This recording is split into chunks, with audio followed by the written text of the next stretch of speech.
Salut, bienvenue à toi dans cette nouvelle vidéo.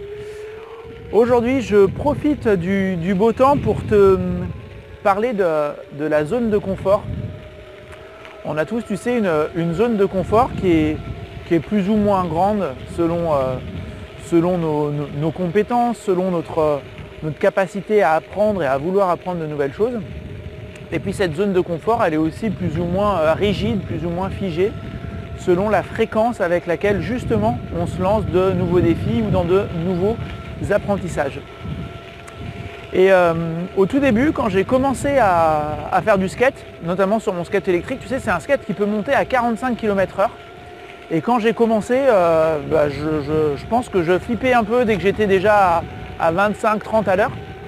Et maintenant, en fait, avec le temps, plus ça va, et plus je suis capable d'aller vite en faisant attention, bien entendu. Et donc j'ai augmenté ma zone de compétence et de confort. Ce qui se passe des fois, c'est qu'en allant un petit peu trop vite dans tes apprentissages, au lieu d'être dans une zone de confort ou dans une zone d'apprentissage, tu es dans une zone de panique. Parce que justement, tu vas un petit peu trop vite par rapport à ce que tu peux faire et donc tu te mets en danger. Donc le petit conseil que je voulais te donner ici, c'était de savoir identifier clairement quelle était ta zone de confort et voir aussi à quel moment est-ce que tu essayes d'agrandir cette zone de confort et de passer en zone d'apprentissage pour acquérir de nouvelles compétences.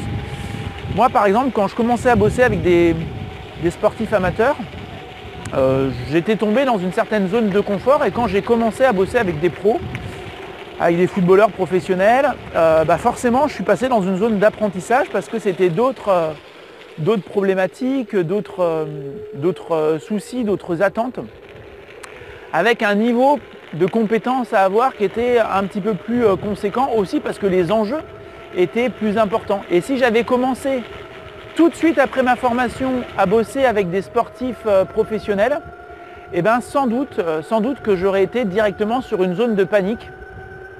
Une zone de panique en me disant mais comment est-ce que je vais faire pour aider cette personne alors que c'est déjà une personne professionnelle de son activité sportive. Donc voilà, et là tu vois, j'organise une conférence et c'est la première fois que j'organise ça. Alors je suis déjà intervenu dans des conférences sur demande, tu vois, d'organismes. J'en avais fait une l'an dernier à la fac d'Angers, à l'IFEPSA, à la fac de sport d'Angers.